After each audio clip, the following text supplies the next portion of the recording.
واعلموا أنما غنمتم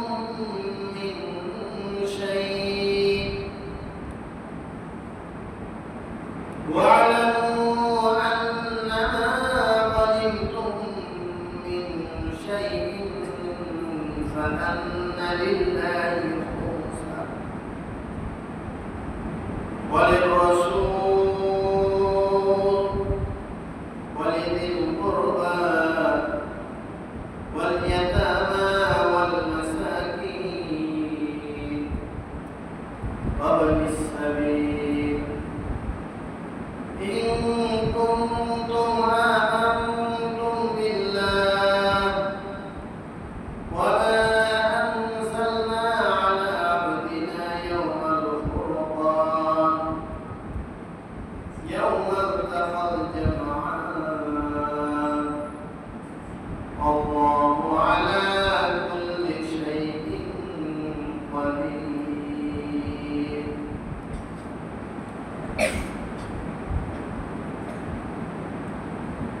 وقال رسول الله صلى الله عليه وسلم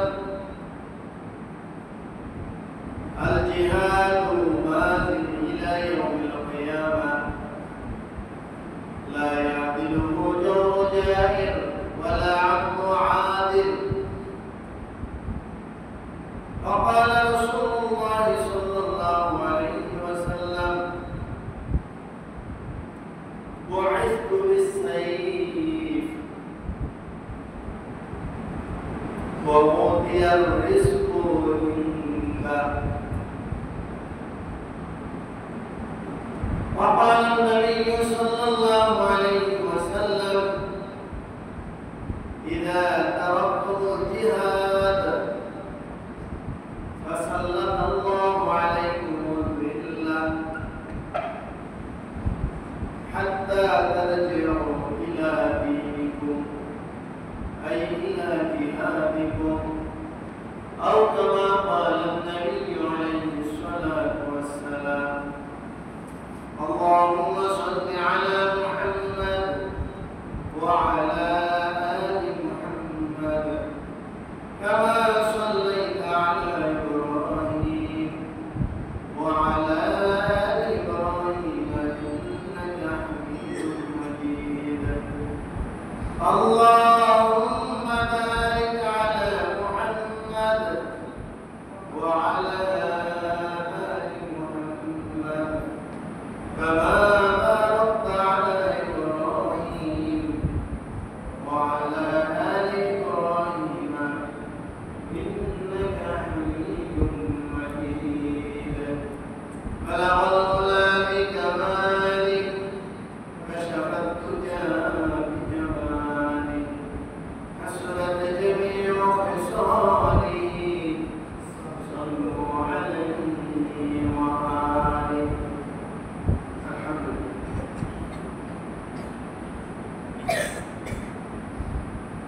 আমরা মুসলমান, আমরা কি বলেন মুসলমান, হিন্দুও না, খ্রিস্টানও না, বৌদ্ধও না, ইহুদিও না, অন্য কোনো ধর্মাবলম্বী নয়। আমাদের ধর্মের নাম কি? ধরে বলেন আমাদের ধর্মের নাম ইসলাম। আমরা সেই ইসলাম আমরা গ্রহণ করেছি, এই জন্য আমরা মুসলিম। আমরা ইসলাম ধর্ম গ্রহণ করে মুসলমান হয়ে গর্বিত না অনুতপ্ত? আফসোস আছে কেন মুসলমান হইলাম?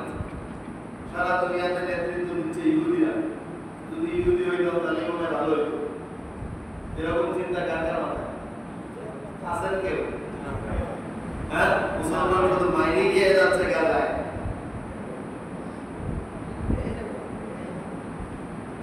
হিন্দু হইলে তো খারাপ হইতো না, কি বলে মোদি এত বড় ভারতকে শাসন করতেছে, হিন্দু হয়ে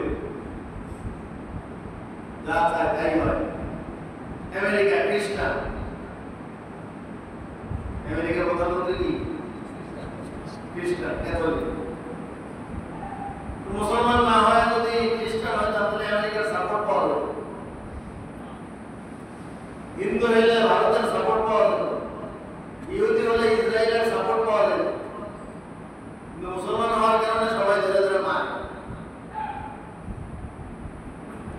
এই নিয়ে কারো আফসোস আছে? হ্যাঁ, চুপ করে থাকলে তো সমস্যা। কি বলেন, আফসোস আছে? ধরে বলেন, খুশি আছে মনে? তার কারণ কি? আরে মুসলমান হওয়ার কারণে আল্লাহর সাপোর্ট পাচ্ছি, আলহামদুলিল্লাহ। কার সাপোর্ট? মোদির সাপোর্টের দাম বেশি না আল্লাহর সাপোর্টের দাম বেশি? আমেরিকার সাপোর্ট বেশি পাওয়ারফুল না আল্লাহর সাপোর্ট বেশি পাওয়ারফুল?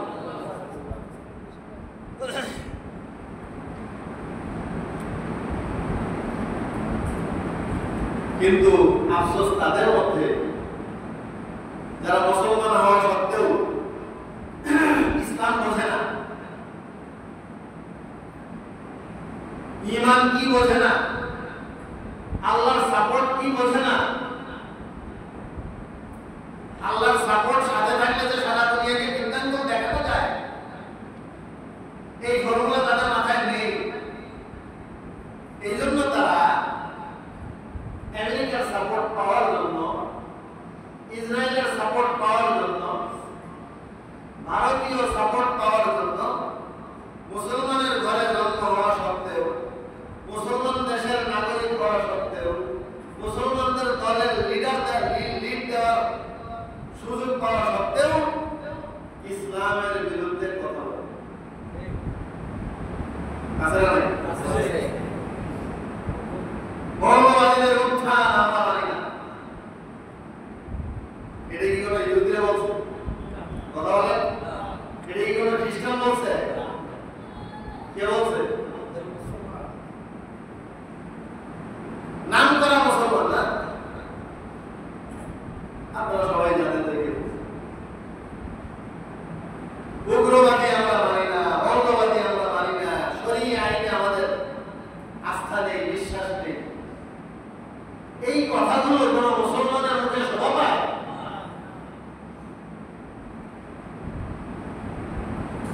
বোঝা যায় যে ওই বেচারা মুসলমান হয় গর্বিত নয়।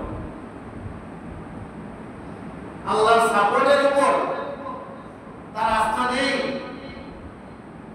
এজন্য ইসলামের বিপক্ষে কথা বললে ইসলাম বিরোধীরা আমাকে ব্যাকআপ দেবে, এই জন্য সেই ইসলামের বিপক্ষে কথা বলে।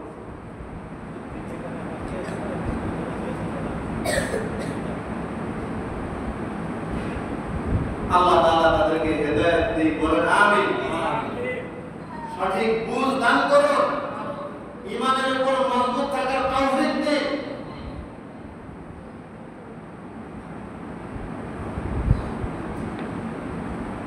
আমাদের পরিচয় কি বলেন? আমরা কোন আফসোস আছে?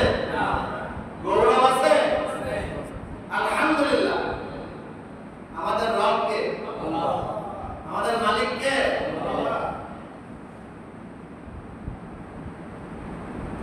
আমাদের গাইডলাইন আল কোরআন। যদি ইহুদিকে জিজ্ঞেস করেন তোমাদের গাইডলাইন কি, বলবে তাওহীদ।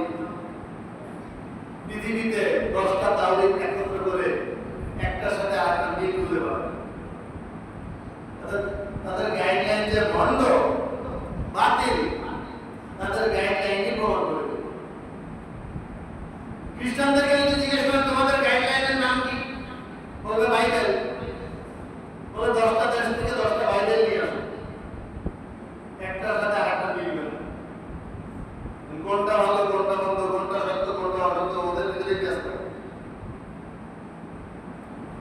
বোঝা গেল তাদের গাইডলাইন কি নেই, ঠিক নেই। হিন্দুদেরকে যদি বলে যে তোমাদের ধর্মীয় গ্রন্থ কি, তো বলবে বেদ, পুরাণ, উপনিষদ ইত্যাদি ইত্যাদি। ওখানে আছে কি? দুনিয়ার গল্প কাহিনী। গণেশের মাথায় অসুস্থ হইল, মাথায় গেটে হাতির মাথায় লাগে। দাদা বলে এরকম গাঁজা করি কথা। এই 2025 সালে আইটি যুগ, ইনফরমেশন এন্ড টেকনোলজির যুগ, মেডিকেল সায়েন্সের মানে সর্বত্র গবেষণার যুগ। এখন যদি কয় মানুষের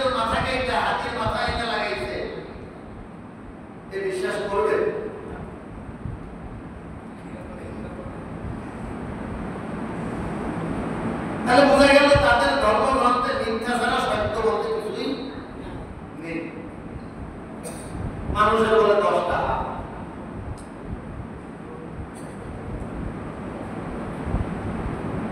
এবার আসেন মুসলমানদেরকে জিজ্ঞেস করা যে ভাই তোমাদের ধর্মগ্রন্থের তোমাদের জীবনের গাইডলাইনের নাম কি? বলেন নাম কি? বলেন আল কোরআন। এবার আনেন সৌদি আরবের কোরআন আনেন, কাতারের কোরআন আনেন, লিবিয়ার কোরআন আনেন, ইয়েমেনের কোরআন আনেন, ওমানের কোরআন আনেন, বাংলাদেশের কোরআন আনেন, পাকিস্তানের কোরআন আনেন, আফগানিস্তানের কোরআন আনেন, চেচনিয়ার কোরআন আনেন, বসনিয়ার কোরআন আনেন, পৃথিবীর এক প্রান্ত থেকে আরেক প্রান্তের 100টা দেশের 100টা কোরআন আনেন, এরপরে মিলান। কোথাও এক বিন্দু, একটা জের জবর পেশ, একটা নক্তা হরকতের কোনো ব্যবধান আছে?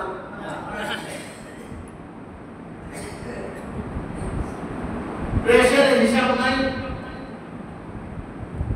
হাফেজের হিসাব নাই, কাতেবের হিসাব নাই। অগণিত প্রেস, অগণিত হাফেজ, অগণিত কাতেব লিখতেছে, কিন্তু এক কোরআনের সাথে আরেক কোরআনের কোনো ব্যবধান নেই। তার কারণ হলো হাফেজ বলতেছে ব্যবহৃত হচ্ছে হাফেজের জিহ্বা আর জবান, কিন্তু এই হাফেজের মুখ দিয়ে বলতেছেন কে? কেন আল্লাহ বলেন ইন্না নাহনু নাযালনা যিকরা ওয়া ইন্না লাহু লাহাফিজুন। কাতেব কোরআন লিখতেছে, কিন্তু কাতেবের হাত দিয়ে লিখতেছেন কে? প্রেসে কোরআন ছাপাচ্ছে, কিন্তু প্রেসের ছাপানি দিয়ে ছাপাচ্ছে কে? সুতরাং কোরআনের ভিতরে গোজামিল ঢুকানো সম্ভব না। ভারত নিয়ে চেষ্টা করছিল, পারে নাই, ধরা খেয়ে গেছে। কেউ যদি চেষ্টা করে সাথে সাথে কি হয়ে যায়? ধরা খেয়ে।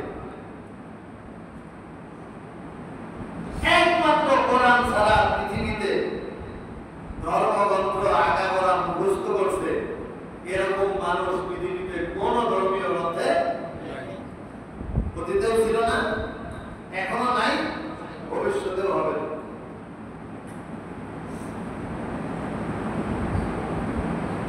হযরত উযাইর আলাইহিস সালাম একজন নবী। ওই জামানার ছোট্ট একটা সহিফা, সহিফাগুলোর তো কোনো নাম নেই, ওইটা উনি পুরাটা মুখস্থ করে শোনায় দিয়েছিলেন। এই জন্য আশ্চর্য হয়ে ওই জামানার মানুষ বলল উযাইর ইবনুল্লাহ।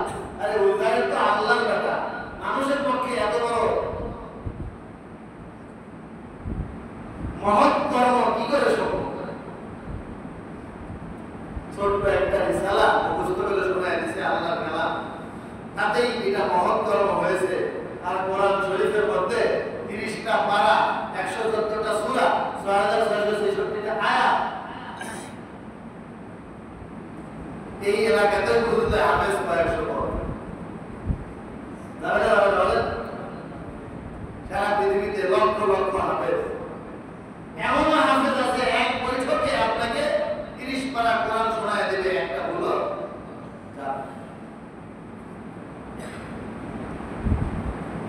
হাফেজ তার জবান দিয়ে বলতেছে, হাফেজ তার মেমোরি দিয়ে সেভ করছে, কিন্তু ওই জবানের ভিতরে কুদরত জোগাইছে কে বলেন?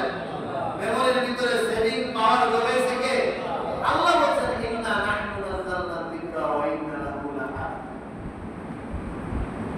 দুইবেলা পড়া কমাইলা, কোরআন পড়ার সুযোগ তো হয় না। দুইবেলা পড়া কমাইলা, কোরআনের অর্থ পড়ার সুযোগ তো হয় নাই, কোরআনের ব্যাখ্যা পড়ার সুযোগ তো হয় নাই। কোরআনওয়ালাদের তোর জীবন কাটে নাই, কোরআনওয়ালাদের সামনে তুই কোনোদিন যাসনি, কোরআনওয়ালাদের সাথে তোর কোনো সম্পর্ক নাই। তো তুই ইসলামের বিরোধিতা করবি না, তো কে ইসলামের বিরোধিতা?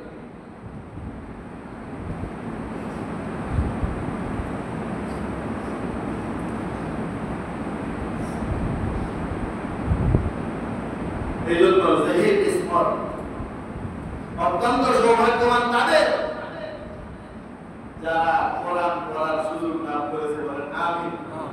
আপনারা নিজেরা পারেন নাই, নিয়ত করেন যে আমার সন্তানকে কোরআন শেখাবো, কোরআনের হাফেজ বানাবো, কোরআনের আলেম বানাবো। ফকিহুল ওয়াহিদ আশাদ্দু আলা শাইতানি মিন আলফি আম। একজন কোরআন পড়নেওয়ালা, কোরআন বুঝতেওয়ালা, একজন সাধারণ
এজন্য শয়তান ভয় পায় কাকে? বলেন কাকে ভয় পায়? কোরআন ওয়ালাকে। শয়তান ভয় পায় কাকে? কোরআন ওয়ালাকে। এজন্য নিয়ত করে কোরআন আমি পড়তে পারিনি, যতটুকু পারি জীবনের বাকি অংশটুকু চেষ্টা করবো কোরআন পড়ার। আবু বকর সিদ্দিক রাদিয়াল্লাহু আনহু ইসলাম গ্রহণ করেছেন 38 বছর বয়সে। ছিলেন ব্যবসায়ী, রাসূলের সংস্রবে যথাসাধ্য বেশি সময় দেওয়ার চেষ্টা করেছেন, কিন্তু রাসূল যেভাবে 30 পারা কোরআনকে মুখস্থ করেছেন, নামাজের মধ্যে দাঁড়িয়ে দাঁড়িয়ে প্রতি রাত্রে পড়েছেন, আবু বকর সেটা পারেন। ওমর রাদিয়াল্লাহু আনহু ইসলাম গ্রহণ করেছেন 28 বছর বয়সে।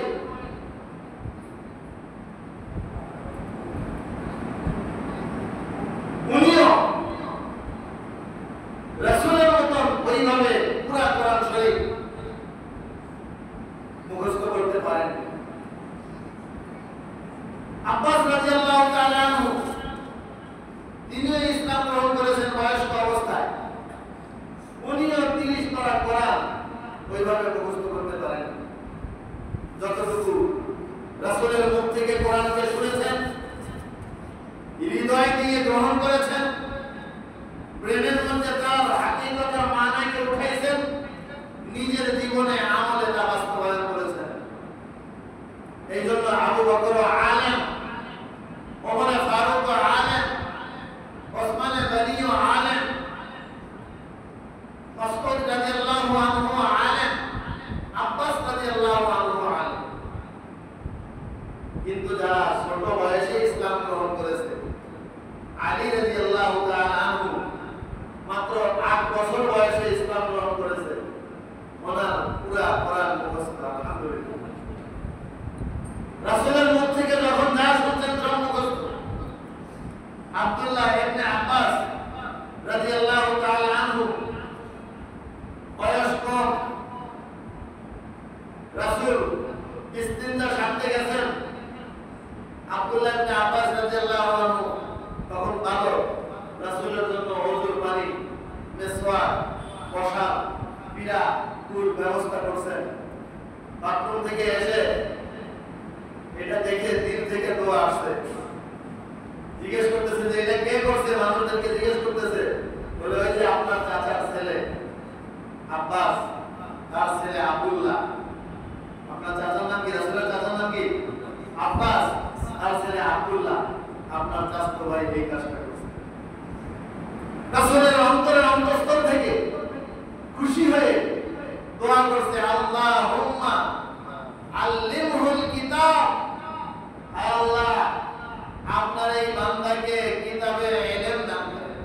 বলেন না আমিন। ওয়া ফাক্কিহহু ফিদ্দীন, এবং ফিকহের জ্ঞান দান করেন। ইসলামের পাণ্ডিত্য, কোরআন হাদিসের গুরু রহস্যটাকে বুঝবার তৌফিক দান করেন। এই দোয়া এমন কবুল হওয়া হয়েছে যে আব্বাস রাদিয়াল্লাহু, আব্দুল্লাহ ইবনে আব্বাস রাদিয়াল্লাহু তাআলা আনহু পরবর্তীতে কালের বিখ্যাত একজন আলেম হয়েছিলেন। কোন সাহাবী আব্বাস, আব্দুল্লাহ ইবনে আব্বাস রাদিয়াল্লাহু আনহু মতন কোরআন এত গভীরভাবে বুঝতেন। সূরা কাহফ যখন নাযিল হলো,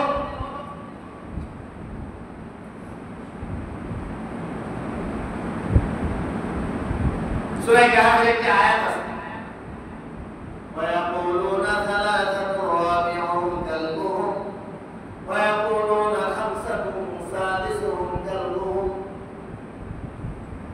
رجما بالغيب ويقولون سبعة وثامنهم كلبهم قل ربي أعلم بعدتهم ما يعلمهم إلا قليل فلا تمار فيهم إلا مراء ظاهرا ولا تستفت فيهم منهم أحدا।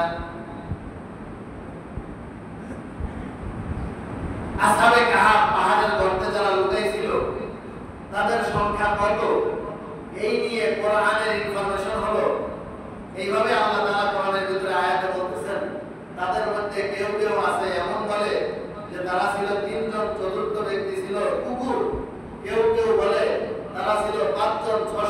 ব্যক্তি ছিল কুকুর আন্দাজে, আবার কেউ কেউ এমন বলে তারা ছিল 7 জন, 7ম 8ম ব্যক্তি ছিল কুকুর। হে নবী, আপনি তাদেরকে বলে দিন যে এদের প্রকৃত সংখ্যা একমাত্র আল্লাহ তাআলাই জানেন, আর মানুষের মধ্য থেকে শুধুমাত্র যাদের গভীর জ্ঞান আছে তারাই জানে। এই যে তর্জমা করলাম, এটা হুবহু শাব্দিক তর্জমা করছি। এই তর্জমার ভিতর থেকে, এই তর্জমা থেকে কি বোঝা যায়? আসহাবে কাহাফের প্রকৃত সংখ্যা কয়জন ছিল বলেন? বোঝা গেছে? কারণ আল্লাহই বলছে 3টা মতামত। পাবলিকের মতামত আল্লাহ কি করছে? বিবৃতি দিয়েছে। আব্দুল্লাহ ইবনে আব্বাস হাত জাগাইছে, কয় আনা মিনাল তালিব। ওখানে আবার আল্লাহ তাআলা বলেন ওমা ইয়ালামু ইল্লা তালিব। এদের প্রকৃত সংখ্যা সম্পর্কে মানুষের ভিতর থেকে তেমন কেউ জানে না, অল্প সংখ্যক মানুষ জানে। আব্দুল্লাহ ইবনে আব্বাস হাত জাগায় বলেন, ইয়া রাসূলুল্লাহ আনা মিনাল তালিব। প্রকৃত সংখ্যা কয়জন অল্প সংখ্যক জানে? ওই অল্প সংখ্যকের ভিতরে আমি রয়েছি। আল্লাহ রাসূল বলেন কাইফা তাআলাম, তুমি কি করে জানো এবং সংখ্যা কত বলো? একটা হচ্ছে তুমি কি করে জানলা, দ্বিতীয়ত প্রকৃত সংখ্যা কত তুমি বলো। তার প্রকৃত সংখ্যা হলো 7 জন। প্রকৃত সংখ্যা কয়জন? 7 জন। আর 8ম নাম্বার হলো কি? কুকুর। আমি জানলাম কি করে? কোরআনের আয়াত থেকেই আমি জানছি। তাহলে কিভাবে জানলাম? ভাই দেখেন আল্লাহ তাআলার বলা বাচন ভঙ্গিটা দেখেন। ওয়ায়াকুলুনা সালাসাতুর রাবিউহুম কালবুহুম। কেউ কেউ বলে 3 জন, চতুর্থ হলো কুকুর। ওয়ায়াকুলুনা খামসাতুন সাদিসুহুম কালবুহুম রাজমান বিল গায়ব। আর কেউ কেউ বলে 4-5 জন, ষষ্ঠ হলো কুকুর আন্দাজে। এই আন্দাজে শব্দটা এখানে ঢুকানো আছে। রাজমান বিল গায়ব শব্দের অর্থ কি? আন্দাজ। এই আন্দাজে শব্দটা কি? প্রথম দুটি মতের পরে আল্লাহ তাআলা ফাঁক দিয়ে একটা শব্দ ঢুকিয়ে দিয়েছে, সেই শব্দটা কি? আন্দাজ। এরপরে তৃতীয় মতামত যখন বলছেন ওয়ায়াকুলুনা সাবআতুন ওয়া সামিনুহুম কালবুহুম কুর রাব্বি আ'লামু বি'ইদ্দাতিহিম। তৃতীয় মতামত হলো তাদের সংখ্যা হলো 7 জন, 8ম নাম্বার হলো কুকুর। আপনি বলে দিন আল্লাহ এদের সংখ্যা সম্পর্কে ভালো জানেন। তাহলে প্রথম দুইটা মতামতের পরে আল্লাহর কমেন্ট হলো আন্দাজে, আর তৃতীয় মতামতের পরে আল্লাহর কমেন্ট হলো আল্লাহই ভালো জানে। এর মানে হলো প্রথম দুইটা কমেন্ট হলো আন্দাজে এবং তৃতীয় কমেন্ট হলো আল্লাহর কমেন্ট।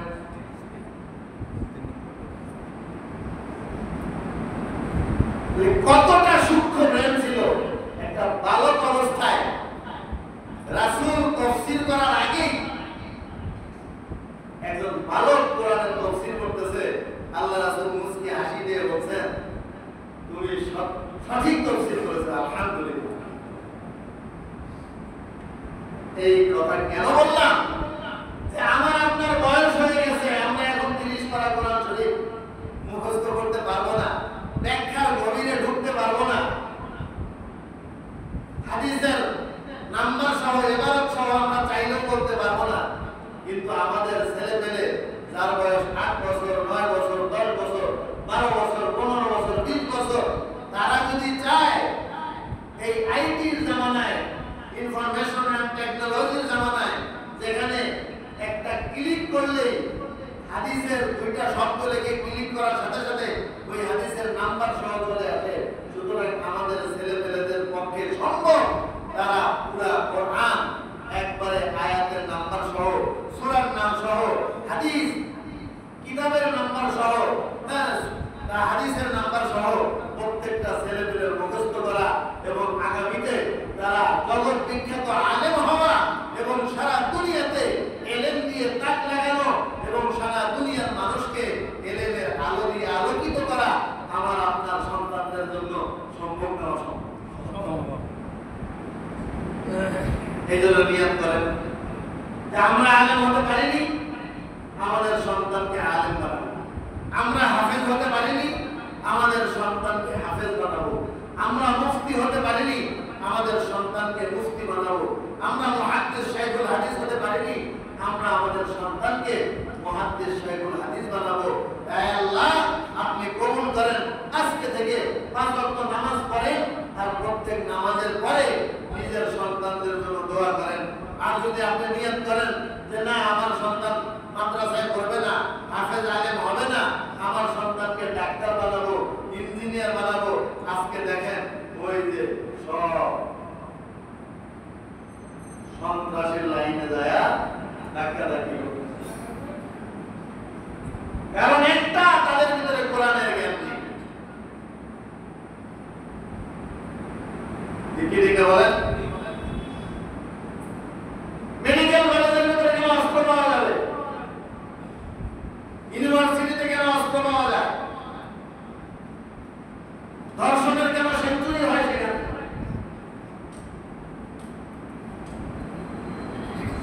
কারণ একটাই তাদের ভিতরে কি নেই, কোরআনের সংস্পর্শ নেই। কিন্তু তাদের মধ্য থেকেও যারা কোরআনের সংস্পর্শ পেয়েছে, হয়তো মাদ্রাসায় পড়ে নাই কিন্তু আলেম ওলামাদের সাথে সম্পর্ক রেখেছে, তবলিগে গিয়ে সময় লাগাইছে, ইসলামী সংগঠনের সাথে নিজেকে সম্পৃক্ত করেছে, পড়তেছে কলেজে, পড়তেছে ইউনিভার্সিটিতে, কিন্তু কোনো না কোনো ভাবে কোরআনের সাথে সম্পৃক্ততা রেখেছে। আজকে তারা বাংলাদেশের চেহারা পাল্টাইছে। এবং তাদেরকে নিয়ে আগামীর বাংলাদেশ তাদেরকে নিয়ে স্বপ্ন দেখতেছে, একটি শান্তিপূর্ণ বাংলাদেশের, একটি ইসলাম প্রতিষ্ঠিত বাংলাদেশের, একটি দর্শন মুক্ত, অন্যায় মুক্ত, পাপাচার মুক্ত, সুন্দর সুশীল সমৃদ্ধশালী একটা বাংলাদেশের স্বপ্ন দেখতেছে। তাদেরকে নিয়ে যাদের সাথে কোরআনের সম্পৃক্ততা আছে।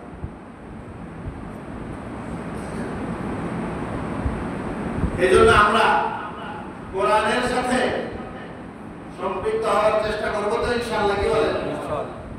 আজকে মাত্র একটি আয়াত আপনাদের সাথে তেলাওয়াত করেছি, তার তর্জমা করে শেষ করছি। ওয়ালামু সূরা আনফালের 41 নম্বর আয়াত। কত নম্বর আয়াত? ওয়ালামু, আপনারা জেনে নেন, আন্নামা গানিমতুম মিন শাইইন, যুদ্ধ করে যে সমস্ত যুদ্ধলব্ধ সম্পদ তোমরা পেয়েছ, যুদ্ধ করলে যুদ্ধলব্ধ সম্পদ পাওয়া যায়। যুদ্ধ করলে কি পাওয়া যায়? যুদ্ধলব্ধ সম্পদ পাওয়া যায়। বদরের যুদ্ধে সম্পদ পাওয়া গেছে, আফগানের যুদ্ধে সম্পদ পাওয়া গেছে। আমেরিকা কোটি কোটি টাকা অস্ত্র, বোম, স্ক্রিপ্ট সব আফগানের জমিনে ফেলাই দিয়ে পালাইছে, ট্যাঙ্ক ফেলাই দিয়ে পালাইছে। এগুলো নিয়ে এখন আলহামদুলিল্লাহ আফগান সমৃদ্ধশালী দেশ। ঠিক কিনা বলেন? ফ্যাসিস্ট সরকারের বিরুদ্ধে এটাও একটা যুদ্ধ। কোটি কোটি টাকা তারা নিয়ে পলায় গেছে, যদি সেই টাকাটা ফেরত আনা যায়, এটাও বাংলাদেশের জন্য একটা গনিমত। বাংলাদেশের জন্য কি গনিমত? এই টাকা যদি ফিরিয়ে আনা যায়, বাংলাদেশের অর্থনৈতিক দুর্বলতা অনেকাংশই ঘুচে যাবে ইনশাআল্লাহ। তো আল্লাহ তাআলা বলতেছেন, মা গানিমতুম, তোমরা যা কিছু যুদ্ধলব্ধ সম্পদ পেয়েছো, ফাআন্না লিল্লাহি খুমুসা, তার 5 ভাগের 1 ভাগ বাইতুল মালে জমা দিতে হবে। 5 ভাগের 1 ভাগ কোথায় জমা দিতে হবে? বাইতুল মালে, সরকারি ধনাগারে জমা দিতে হবে। ওয়ালির রাসূল, এবং এটা হবে কার জন্য? আল্লাহ এবং আল্লাহর রাসূলের জন্য। ওয়ালিদিল কুরবা, বাকি যে থাকলো এগুলো তোমাদের আত্মীয় স্বজনের ভিতরে বন্টন করবে। ওয়ালি ইয়াতামা, ইতিমদেরকে বন্টন করবে। ওয়াল মাসাকিন, মিসকিনদেরকে বন্টন করবে। ওয়াবনিস সাবিল, এবং মুসাফির, অসহায় যারা, পথ খরচ নেই যাদের, তাদের পিছনে বন্টন করবে। ইন কুনতুম আমানতুম বিল্লাহ। এই আয়াতের আরো অনেক ব্যাখ্যা আছে, এখন সময় সংক্ষেপ সেদিকে যেতে পারবো।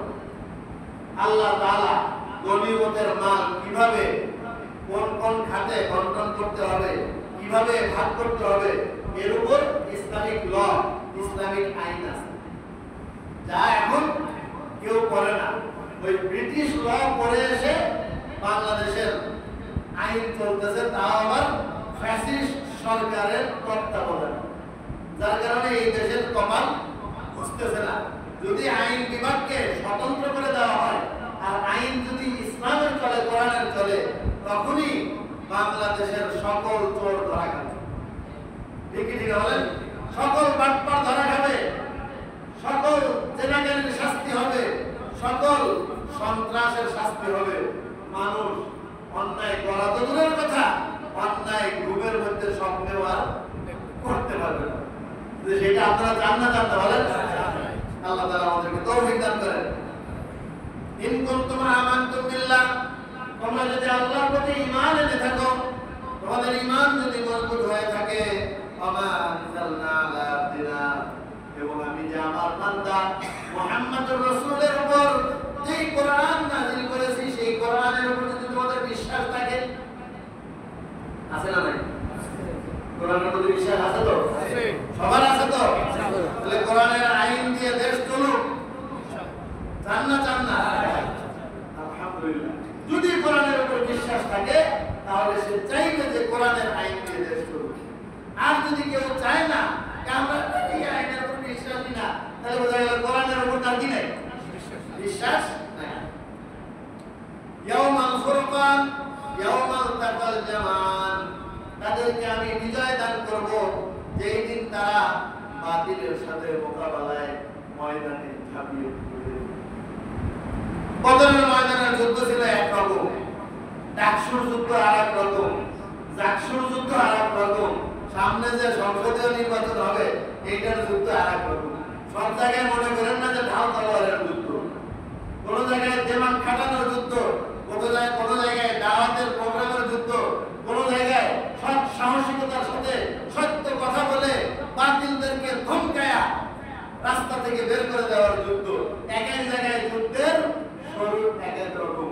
সকল জায়গায় সকল প্রকারের যুদ্ধ করার জন্য প্রস্তুত থাকে ঈমানদার। যদি আমরা ঈমানদার হয়ে থাকি, আমরাও প্রস্তুত ইনশাআল্লাহ। আল্লাহু আলা কুল্লি শাইইন কাদির। তুমি যদি আল্লাহর পক্ষে থাকো, তুমি যদি কোরআনের পক্ষে থাকো, তুমি যদি আল্লাহর জন্য বাতিলের বিরুদ্ধে যুদ্ধের ময়দানে অবতীর্ণ হওয়ার জন্য প্রস্তুত থাকো, তাহলে সুসংবাদ নাও, আল্লাহ তাআলা তোমার পক্ষে থেকে বাতিলকে পরাজিত করে তোমাকে বিজয় অর্জন করে দিতে সক্ষম। আল্লাহু আলা কুল্লি শাইইন কাদির। প্রতিটি বিষয়ের উপর ক্ষমতা কার? আল্লাহ। আমরা কার খলিফা? কার প্রতিনিধি? আল্লাহর প্রতিনিধি। তো আল্লাহ আমাদের পক্ষে থাকবে? থাকবে না তো আমেরিকার পক্ষে থাকবে, ভারতের পক্ষে থাকবে, ইসরায়েলের পক্ষে থাকবে, কাদের পক্ষে থাকবে? আমাদের পক্ষেই থাকবে, যদি আমরা আল্লাহর পক্ষে থাকি। ওয়া আখির দাওয়ানা আলহামদুলিল্লাহি রাব্বিল আলামিন।